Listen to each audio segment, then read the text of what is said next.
Bom dia, boa tarde, boa noite, irmãos. Depende da hora que o irmão assistir essa mensagem ou a este vídeo. Eu queria primeiro agradecer a Deus pela vida, agradecer a Deus pela família, agradecer a Deus por tudo que Ele tem feito por mim, pela provisão dEle a cada dia, por tudo que Ele faz mesmo por mim. Ele tem feito coisas extraordinárias para mim.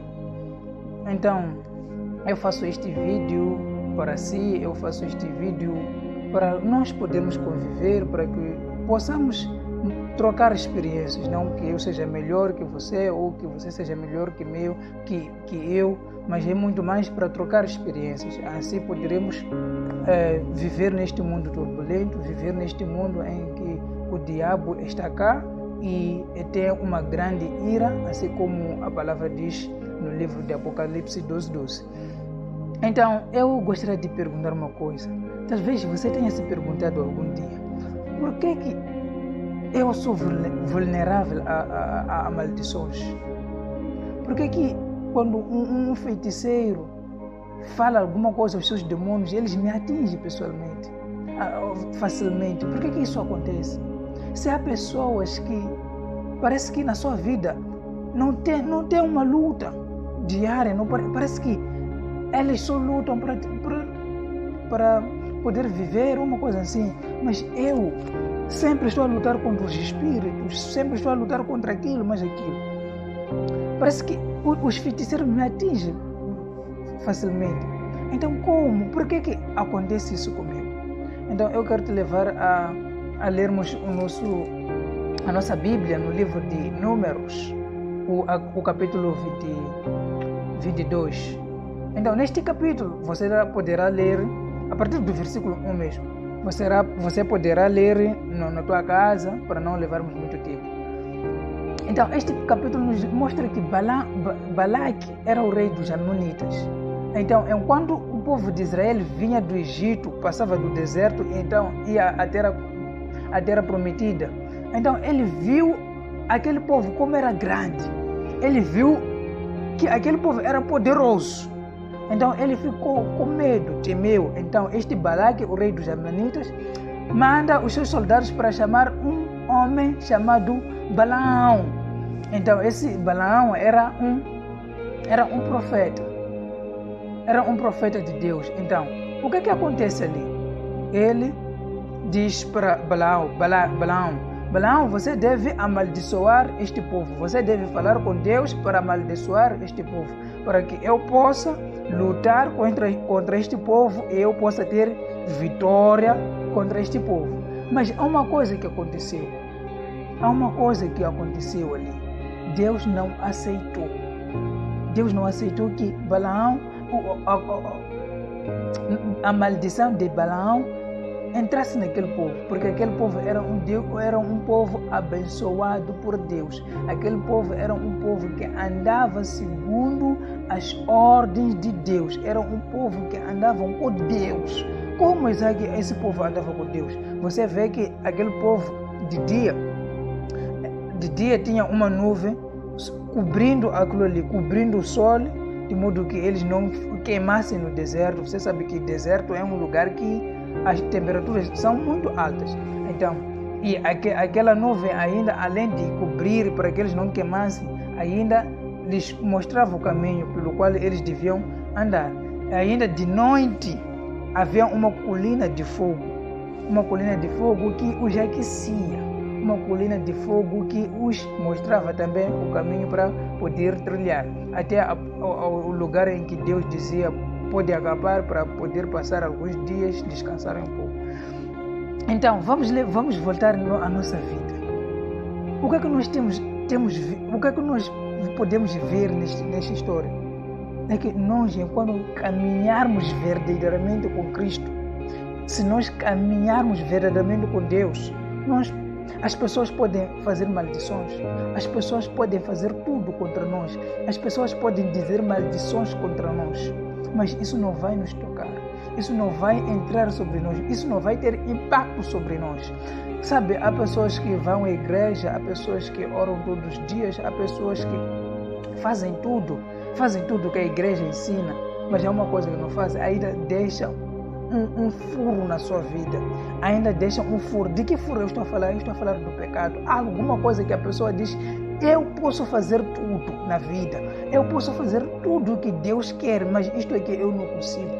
Meu irmão, isso é um furo na tua vida. Você está a deixar um furo na tua vida. É essa coisa que te torna vulnerável, de modo que o diabo, quando chega em ti, não precisa de artimanha, não precisa de muita coisa, ele só entra. Entrou. Então, meus irmãos, precisamos ter um relacionamento com Deus. Nós precisamos amar esse Deus. Nós precisamos tentar. Eu sei que é difícil, mas é possível. Mesmo eu, quando me falaram de evangelho, a primeira coisa que me falaram é que fornicação, Deus não aceita fornicação. Eu disse, mas é possível. É possível. Quando você entregar mais, você orar mais, você depender desse Deus. Por quê? Porque a palavra diz que aquele que aceita a Cristo, ele já não vive mais, mas é Cristo que vive nele. Então isso é possível. Então, meus irmãos, nós devemos abandonar a vida pecaminosa, abandonar o pecado, andar muito longe do pecado. E outra coisa, meus irmãos, talvez há vezes que nós sabemos que fulano ou ciclano é que nos tem feito o mal, e nós começamos a odiar essas pessoas, nós começamos a não ter mais aquela intimidade com essas pessoas. Mas a palavra diz que nós devemos amar os nossos inimigos. Como, Isaac, eu vou amar o meu inimigo? É que você deve colocar na tua mente aquilo que a palavra diz no livro de Efésios, capítulo 6, versículo 12. A palavra diz que a nossa luta não é contra a carne, não é contra o sangue, mas é contra as potestades, é contra os principados que habitam os lugares celestiais. O que eu quero dizer isto é que as pessoas que nos amaldiçoam, as pessoas, todas essas pessoas que dizem, que nós dizemos que são nossos inimigos, essas pessoas também estão sendo manipuladas pelo diabo. O diabo é que está a manipular essas pessoas. Então, você deve amar essas pessoas, você deve mostrar Cristo a essas pessoas. Por vezes nós não temos o hábito de falar com masionos, por exemplo. Nós não podemos falar com masionos, não podemos pregar para masionos. Sabe que masiono também precisa. Sabe por que a pessoa entra naquela igreja de masiono? É porque precisa da vida. Mas a vida está em Cristo. A vida está com Deus. A vida foi entregue a Cristo. E todo aquele que aceita Cristo como seu Senhor e Salvador, esse tem a vida. Assim diz a palavra no livro de João, no João 3, versículo 16. Porque Deus amou o mundo de tal modo que entregou seu Filho unigênito para que todo aquele que nele crê tenha a vida eterna. Então é isso, meu irmão. Tenha caminho. Tenha relacionamento com Deus, de modo que o diabo te procure e não te encontre, de modo que o diabo faça tudo por tudo e não te encontre. Sabe por que Jesus não caiu? Eu fico me imaginando, sabe, do jeito que ele sentia fome, 40 dias e 40 noites que ele não tinha comido, não tinha bebido. O diabo diz, transforma essas pedras em pães. Você pode comer. E ele sabia que tinha poder para tal. Mas ele disse, não posso. Aí o diabo disse, não. Você pode cair deste penhasco. E o Senhor diz na sua palavra. Veja como ele é esperto. Ele diz na sua palavra que se você se deixar cair, ele vai mandar seus anjos para te guardarem e você não terá nenhum ferimento. Mas ele ainda diz, eu não posso, porque isto é tentar a Deus. É porque ele tinha um relacionamento com Deus. Ele teve aquela sabedoria porque ele era Deus. Ele tinha um relacionamento com Deus. Então nós também podemos. Nós podemos também olhar para Estevão. No livro de Atos, capítulo 7, parece que começa no capítulo 6, o historial de Estevão, mas quando ele é apedrejado no capítulo 7, nós podemos olhar para Estevão, aquilo que acontece com Estevão ali. É algo poderoso, é algo de sabedoria. Então, aquilo é porque ele tinha um relacionamento com Cristo.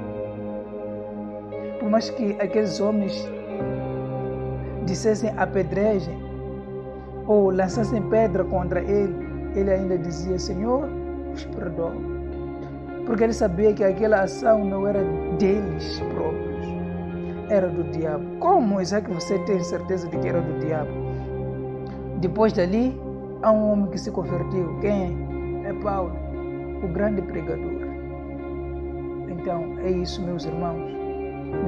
Nós devemos olhar para as pessoas que ainda não conhecem Deus, para as pessoas que fazem o mal contra nós, como nossos inimigos. Nós devemos orar a favor dessas pessoas, para que elas possam ver que estão sendo manipuladas pelo diabo. Amém?